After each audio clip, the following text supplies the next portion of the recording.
Hello, everybody. Reggie Time here, and welcome to the 30 or so viewers who will watch this because my YouTube channel is tanking due to various things. Firstly, posting six-card content, probably. Secondly, algorithms. Thirdly, because I'm pretty boring. But I am still absolutely loving playing six-card. I'm getting better all the time. I've got access to the best PLO 6 course that's ever been made. I've been grinding that hard, figuring out or having loads of things exposed to me that I've been doing terribly wrong at this game. And I feel I'm improving at a rate of knots. I used to classify myself as a maybe 1.5 out of 10 PLO 6 player. I now think I'm probably 2.5, 3 out of 10. I've learned some very cool things, mostly regarding pre-flop, because it's the most important street in the game, and improving pre-flop significantly, which I believe I have, can only help improve our results. Now, I'm playing on Pokerstars here today just to make a video because I can't make videos from the private games I play in because the host doesn't like that. But I primarily play, well, not primarily, I exclusively play in private clubs with semi-decent rake back to mitigate the high rake in these games. And frankly, just an absolute abundance of people who haven't got the first clue in what they're doing. If you are interested in PLO, specifically six card, and you want to get into some incredibly soft, ridiculous action games, then reach out to me via my email in the more section beneath the video, or the Telegram tag, which I will also put beneath the video. If you are bored of poker, be that MTTs that you play or no limit hold'em, but you still really love to play poker, I could not urge you more than to give this game a try. Is the rate beatable? If you're shit, no, of course not. But I think like the ceiling on edge is way fucking higher in this game. I genuinely, hand on heart, believe that I'll be playing like medium-sized stakes PLO in the private games very, very quickly. I think I'm good enough to play it now, but I want to build a really robust bankroll to do it. And if you're dedicated and keen to improve, then there's so much room for improvement in this game. I think you just fucking love it as an intellectual challenge, which is anything else. Here with these King, Queen, 10, 9, 6, just like a really good hand. Doing just fine against aces. Going to get it in. There we go. Exactly a flip against aces. Are we going to make a straight? Nope. It's just such a... Yeah, I haven't been as much in love with poker as I am right now for well over a decade. Well over a decade. It's insane. Absolutely insane how much I'm really loving the poker grind right now. I wake up every day, all I want to do is play. It's fucking brilliant. What have we got going on here? Not a lot. So we'll fold. So this isn't... Obviously, it's a bit of a spam video. Come and join my private club, etc. But it's much more than that. It's me just hopefully playing and talking passionately about a format that I have learned now to absolutely fucking love. I've been dabbling with PLO for 15 years or more. I've been dabbling with six card. I started dabbling with it during COVID times, then moved right away from it.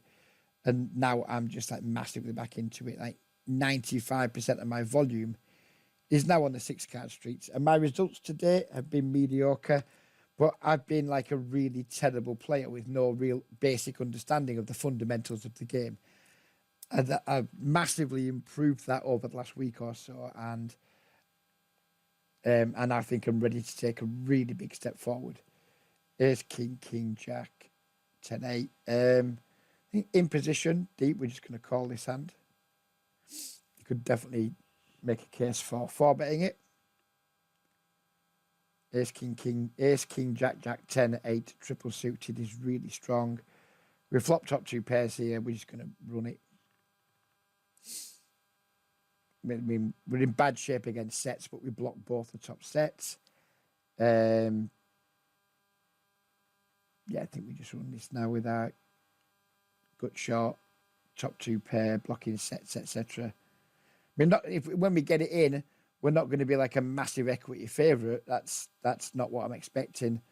But we're going to be doing just fine. And by raising, we sometimes get to the equity. It's obviously a fantastic turn card for us. And we'll just be putting the rest in. And we are a 62% favourite, which is nice. And we chop, which is less nice.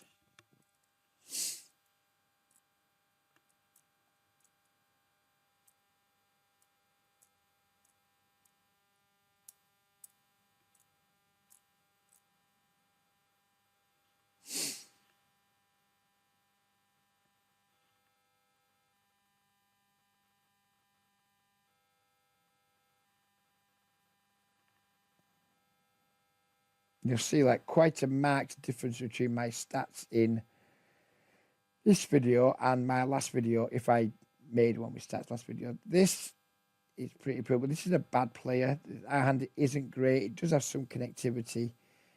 Problem is a lot of our draws are going to be dominated by his higher draws, but we're going to take a flop anyway because he's like pretty bad player. Snap checks back. We're just going to start bluffing now. He snap checks back. That just implies he's got a hand he just wants to get the showdown with, but isn't good enough to be aggressive with. We've now got 2 pairs, 6s and deuces. I think we have enough showdown value here on like a check line to check. I think our hand's too strong to bluff with, too weak to value bet, but we can just win part of this pot on the check line. Not going to bluff catch. And he had the bigger 2 pairs.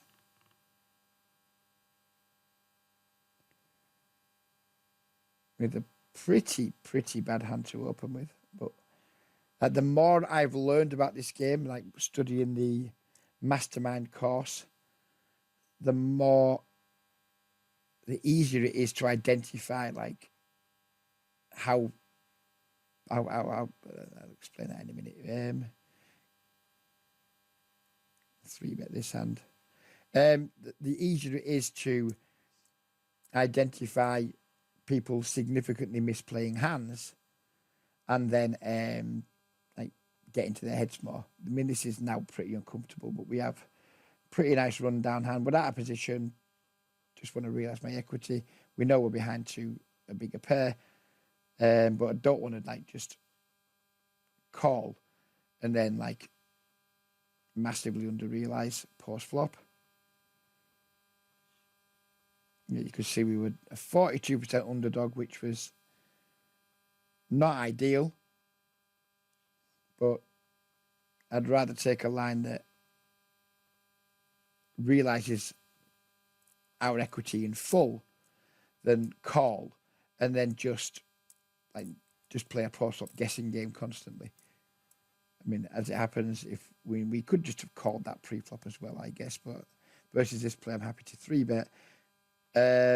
Obviously, we were in very rough shape on the flop, but whatever. Like a lot of my style before,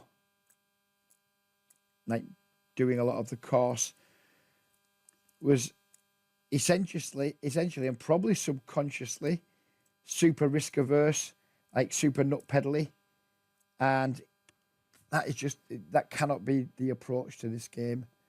You just got to get in there, get your hands dirty against bad players, embrace the variance, and hopefully, like in the long term, just have like significant edge double suited ace here on the button. I think we could just flat this because our side cards just don't offer any playability really.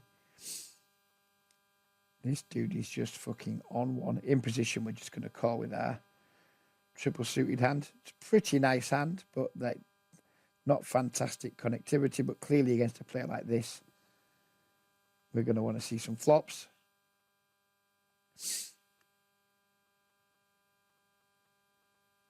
And what have we got going on here? We're going to, in fact, no. No, we are going to stab this flop. And I think we're just going to fold.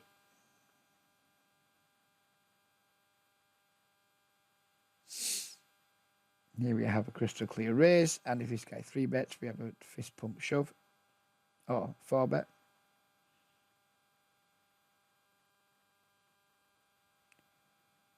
Here with our single suited aces out of position and with the cold call coming from the small blind. We're just going to repot to make sure we realise all of our equity. This hand is not particularly good, frankly. But we've got this extra money in here. We've got a whale. Just run it.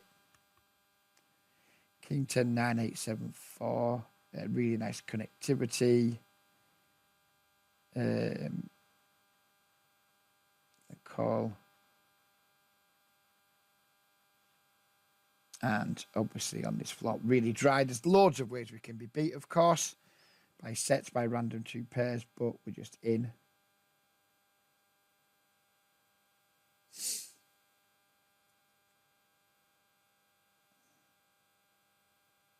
We somehow got 18%.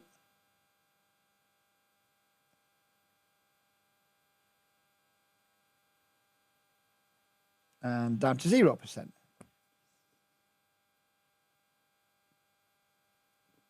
And that's just PLO. If you can't handle that, don't play the game. Again, we got somebody to commit infinite stacks pre-flop. Fair enough, it was double suited kings or whatever. He's probably done all right. Fuck knows what this guy was doing. Ace, king, queen, jack, 9, 7 with 2 suits. Again, I mean, this is going to look really fucking spewy and punty. But again, it's just, this is like super premium. Fingers crossed at some point we actually have the best hand at showdown.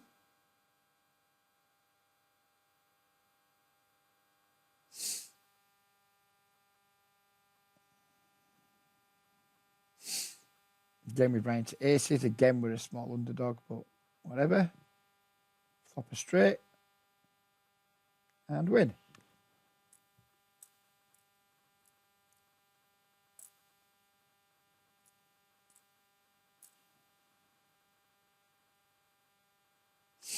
Ace, king, jack, 9, 4. That is 4 and deuce massively hurting us here, but we do have ace, king, jack, 9 double suited, so we're definitely going to see a flop versus 2 very bad players. Too weak to 3-bet though. The 4 and the deuce really, really hurt us.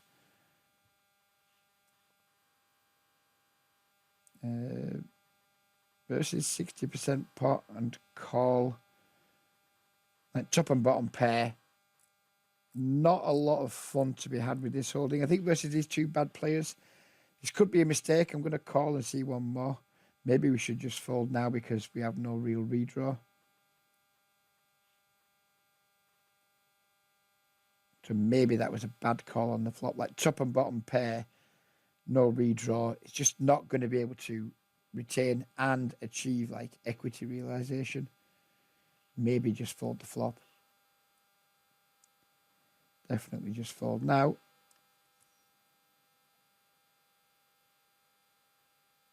If you see my stats from the previous video, they were like really quite weak, tight and fairy-ish and fanny-ish. This video, they're much more where they ought to be. And I kind of knew that, well, I didn't kind of know, I 100% knew that my stats were like really bad for the game, but I didn't know how to alter them. I didn't know like enough about the constituents hands need in order to come into pots. I had a loose idea. You want high card, you want connectivity, you want suitedness. But I didn't have a really good idea about exactly how the connectivity works, etc. What's more important, and I just got a far greater understanding of pre-flop now,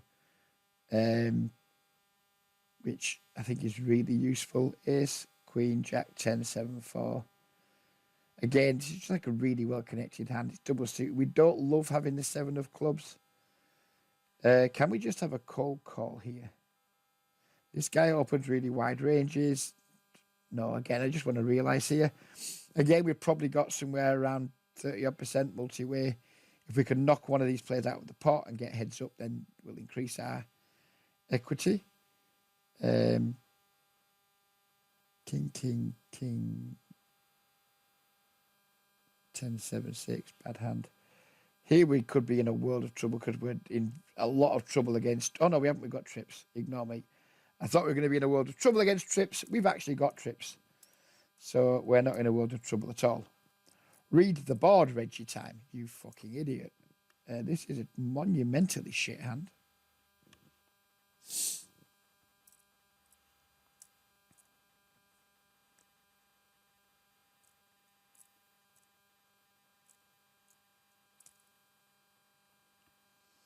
King, Jack, 10, 9, 7 deuce. Going to be an open. This is the hand in the past I'd have been like, oh, I'm not noted suits wise, blah, blah, blah, blah, blah. It's just the most standard open in history. And you could argue I should already have known that, but I didn't. Flopped the nuts without redraw. I think we can check this one. Improved to a bigger nuts, to a bigger straight with now a flush draw. We're just going to raise here and hope we're free rolling this guy and hope we're not on the other end of the free roll.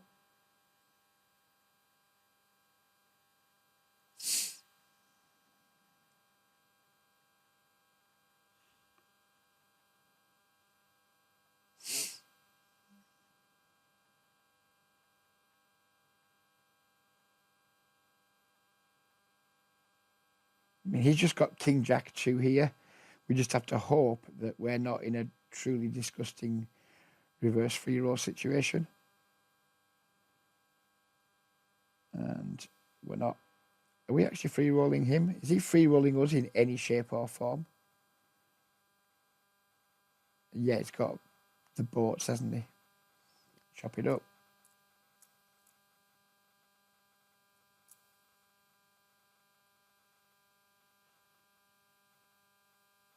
I have never been more willing to embrace variance in my entire poker career. Now, when I think back to like what I've always been, which is a pretty nitty no limit hold'em player, to now be someone who's looking to play the highest variance cash game you can imagine, it's quite the leap. But if somebody like me can attempt to make that leap, then more adventurous no limit hold'em players than me would really, really love this game. Here's King, Queen, Queen, 10, 7, double suited. Again, just a premium holding. Maybe we could just flat this, but I really want to try and avoid multi-way spots. We're into aces. We're in pretty bad shape here because our spades are fucked. And we lose.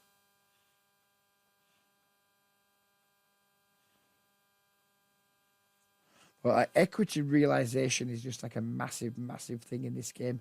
When you're at a position and you're going to be going multi-way and you're going to be in the sandwich, it seems to me from what I've learned, you're better just to take the fucking lid off it and just be like, no, I'm just running this one because I've got a hand that I have to play and it's going to be higher EV to just take the fucking lid off pre-flop and make sure I realize all of my equity than it is to call and then try and tiptoe through fucking raindrops post-flop.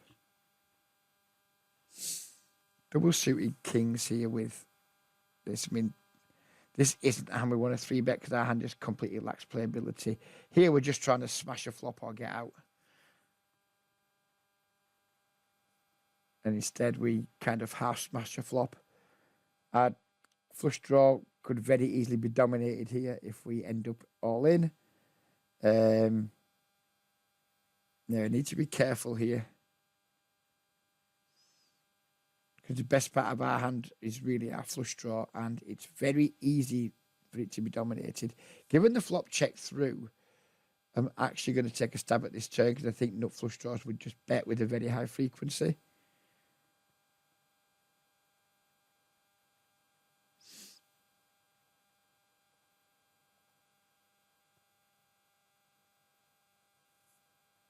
I think like sets would bet with a high frequency on the flop. Flush draws would bet with a high frequency.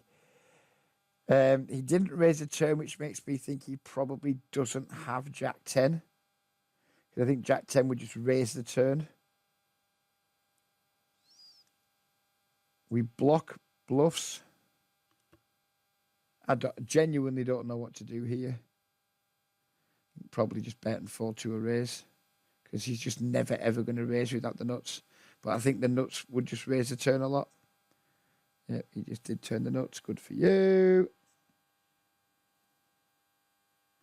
It's quite disappointing. I just wouldn't expect like a nitty player to not raise the nuts on the turn multi-way. Maybe he didn't have any redraw whatsoever. Here again we have like a... Do we? Yeah, we want to 3-bet this hand. But I'm going to 3-bet to a size where when he jams, it reopens the betting. Because if he jams, he calls, I want to be able to reopen the betting.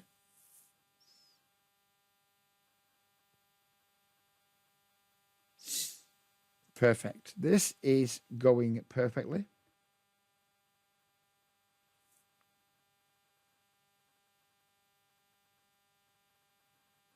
Sadly, we lose him, but now we just get to play a 3-way all-in. And hope it turns out well for us. 63% good. Oh, 0%. That's less good.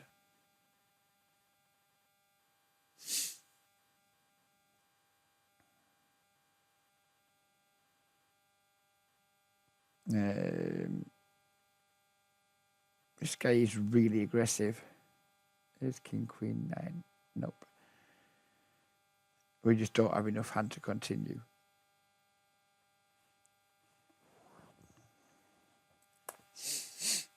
Look at me gambling it up like fuck and sitting on 100 big blind stacks. That's not fun, is it? Here's King, Queen, 8, 5, 3. Don't love... There's just too much of a gap between like my Broadway cards and my other cards to want to isolate this.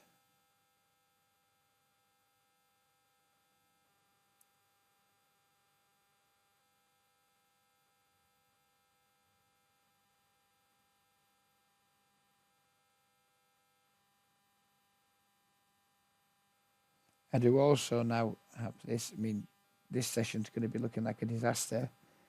Yeah, we're down 3 buy-ins. But as you can see, we're running like massively below EV.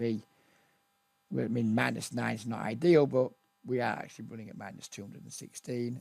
Sorry, all in EV. Look, we're just getting annihilated. That's this game in a nutshell. If you do not respond well to like running below EV over small samples, then again, this game would not be for you. What I see so often in games, whenever I play, be it on Pokerstars or be it in the clubs, is that it's hard to know when the whales are on tilt because the fucking whales anyway. But when you just see regs just going on stone cold crazy tilt, and it just means that long term they have zero hope of being like long term profitable. King, Queen, 10, 8, 7, 4. I would open this from later position, but not from this position.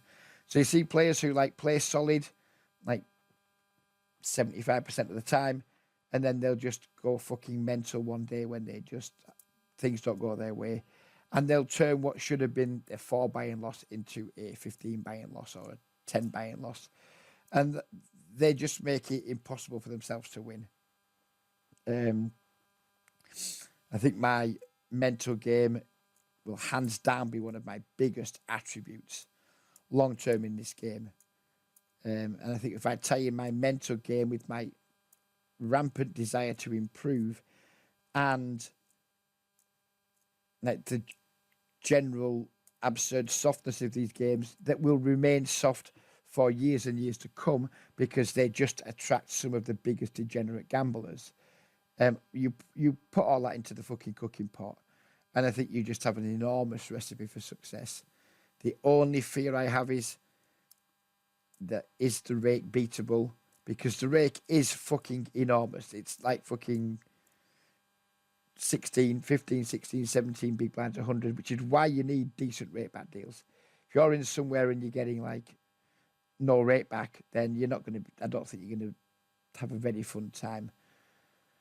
But if you're in some private games and you can be treating yourselves to like 30% rate back, then, you know, that brings the rake bill down to something similar to no limit without rate back, if you will. And like, there's plenty of skins out there now where if you're a good player on no and playing no limit, you're going to be in like pretty shitty rate back environments.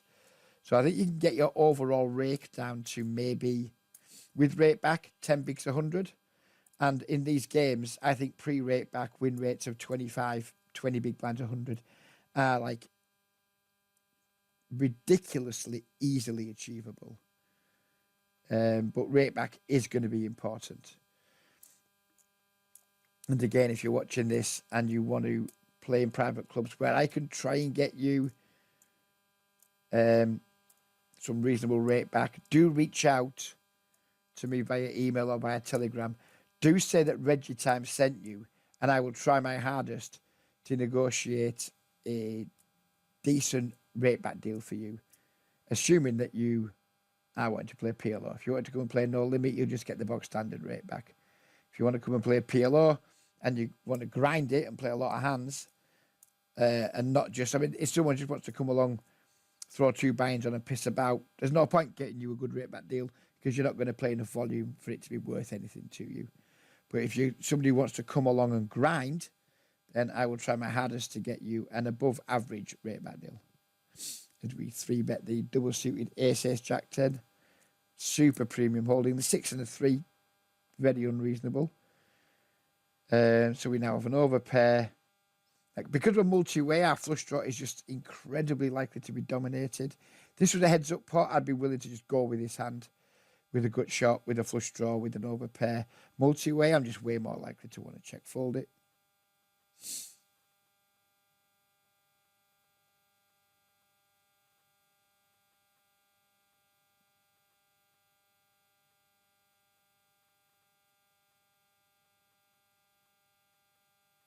Like, nuttiness just matters so much in multi-way pots. Matters much less in heads-up pots. Still matters, but it matters much less. But in multi-way pots, if you don't have like a nutty made hand with a bit of redraw or a very, very nutty draw, you're just like, you're going to hemorrhage money. Just hemorrhage it. And they just let us walk into the win zone there with, I mean, we were obviously clearly very capped. We clearly did not have a very strong range post-flop, and 3 players just let us waltz into the end zone and score an easy touchdown. King, king, queen, 10, 8.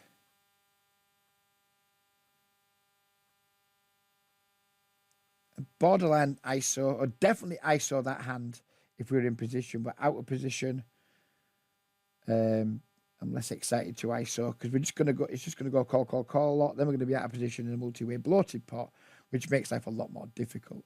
As it happens now, we've just turned the nuts and we just want to pile money in.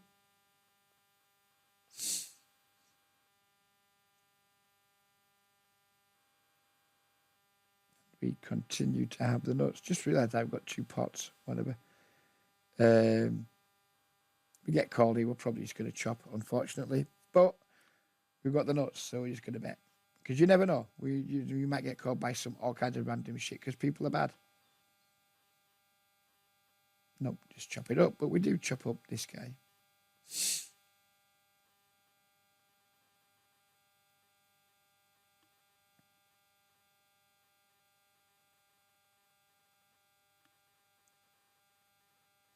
King, queen, check, 9-8, 4 dangler. Not ideal. I'm going to raise here because this guy's been insanely nitty. So just raise, knock him out of the pot. And then play heads up. Completely missed the flop. Done with it.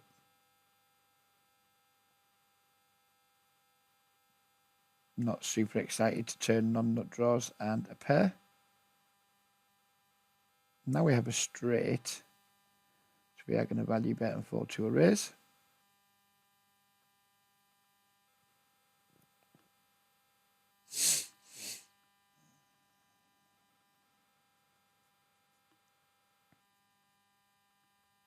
Jack 10, 9, 8, 4, 3.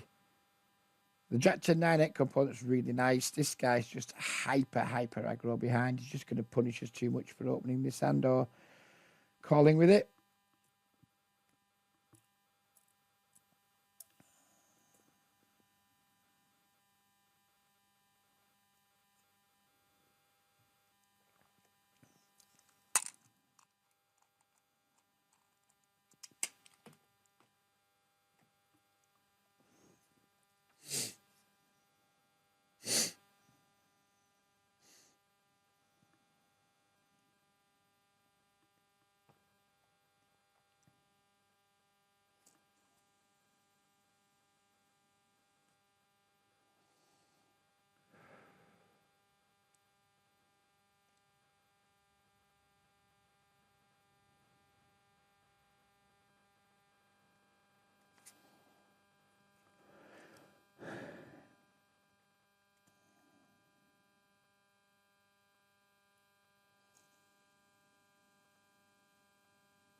Sorry, I've gone quiet there. I just got lost in my own thoughts for a moment. Excuse me.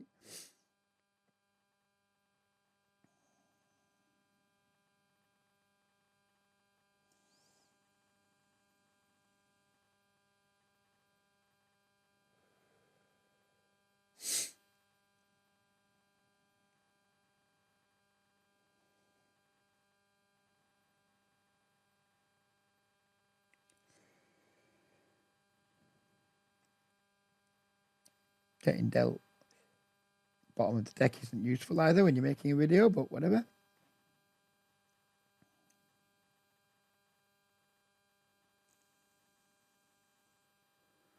Flop to straight here. No redraw whatsoever, and it's not the nuts, so not in a rush to pile money in.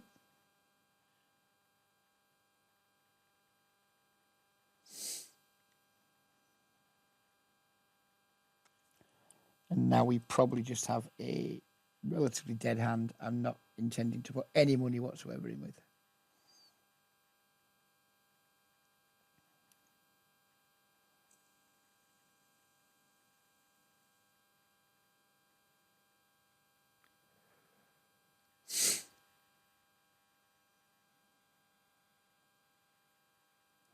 Well, we got to a roaring start with the hand draw being dealt. Less so now.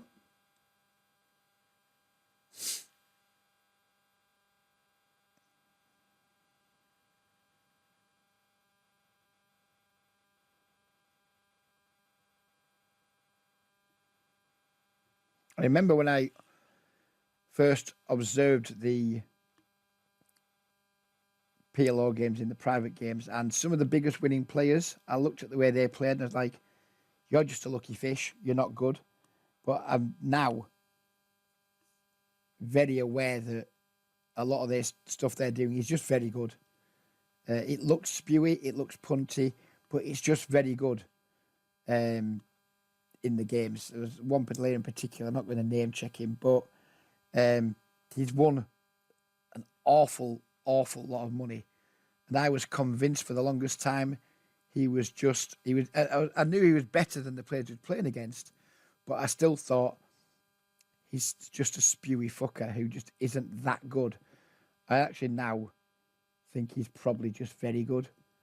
And I just didn't understand what he was doing. And because I didn't understand it, I just thought it was shit.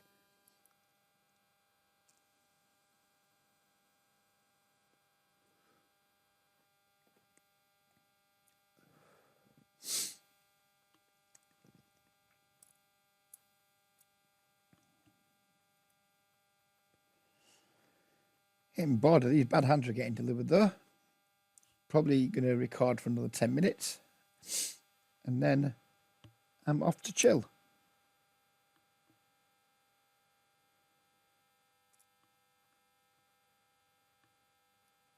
Quick check on results. They haven't improved much, but now our EVBB is really good. So let's just look at that to make ourselves feel better.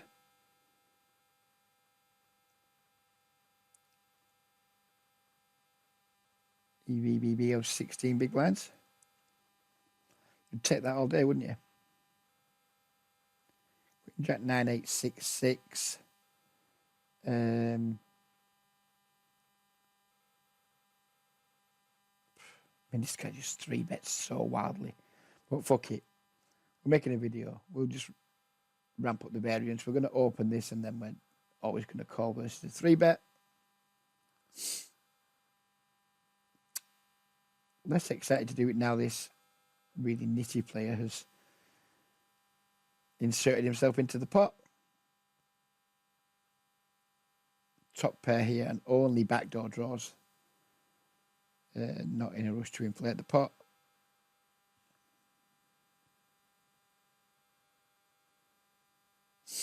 This guy really is fucking nitty, isn't he?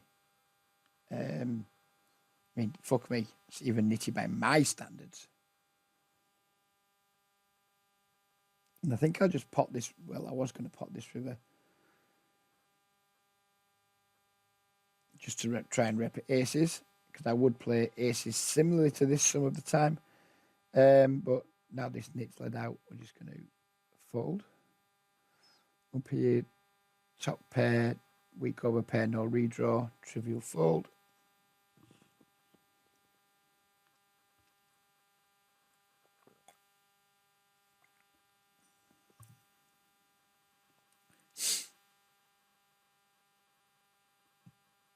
Aces, king 10. Really bad suits, but open.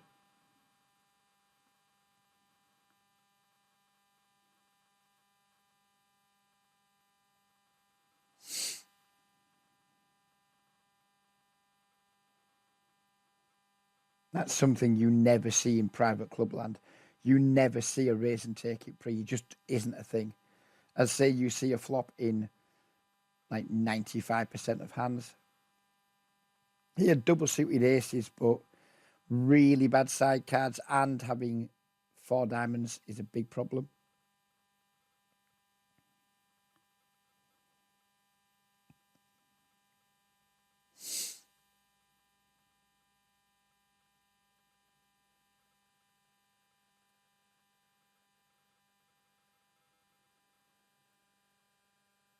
Interesting if he raises here because he's just repping quads if he does.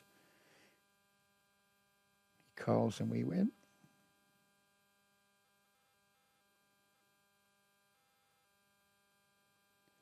Ace 10, 10, 8, 7, 5.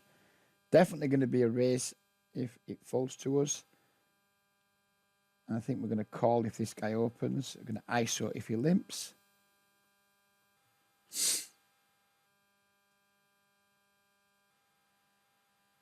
We have an open ender and not much else.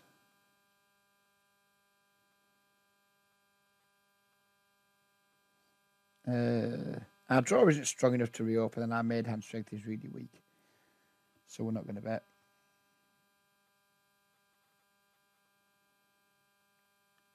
obviously going to call this one big blind, although we might be drawing dead.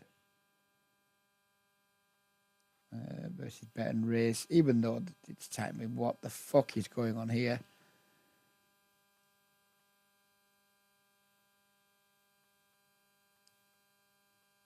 Jack's full. Managed to not get all in, despite the fact he was short stacked.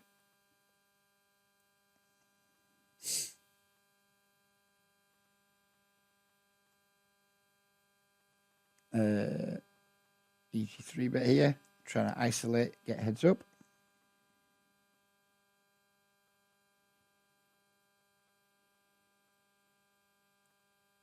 Pretty miserable flop. I think I just bet small here. Fold to a raise. Don't want to check back and then get in a guessing game post flop if he starts probing. If he check raises us, we're just virtually dead. Still lose to pocket sevens. Far less likely we lose to a 6 now. We check back and bluff catch every river.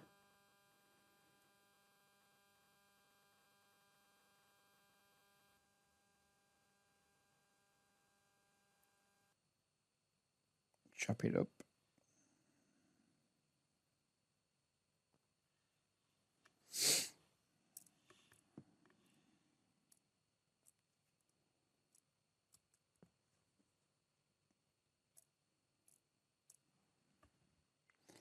Queen 9, 8, 7, 4, 3. Hand I would consider opening from button, but that's the only seat I would consider opening it from.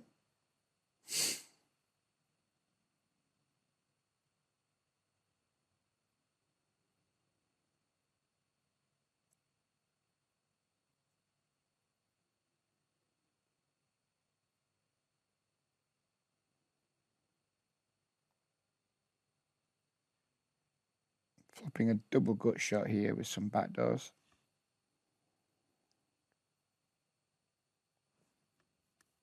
So another thing I'm getting much better at is just identifying my draws more quickly. I think with the double gut shot on a rainbow board, we're going to call once. Because we just get to make the nuts on both of our gut shots.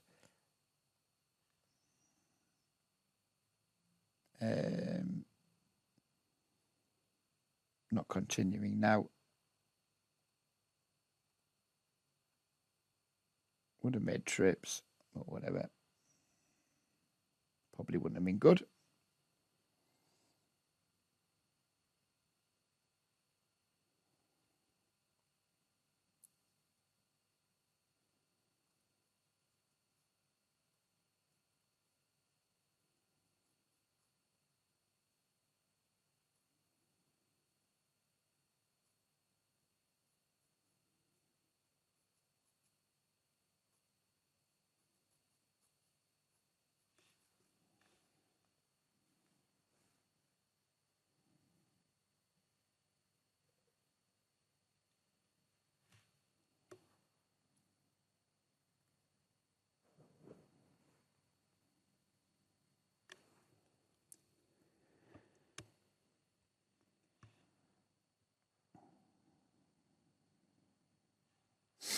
And yeah, I think we're going to play around to our blinds and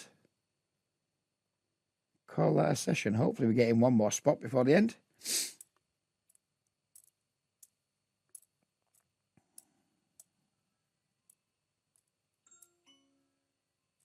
Someone is at the front door. Of course someone's at the front door when I'm making a video. Why wouldn't they be?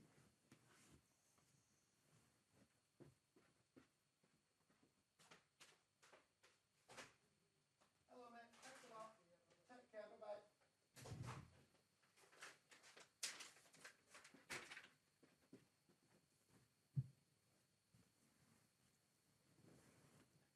Oh, we have a razor. I've got my headset back on, but we have a razor. And we just take it down. And that's quite boring.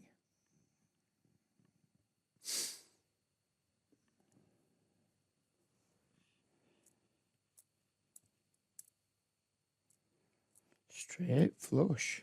Nice answer.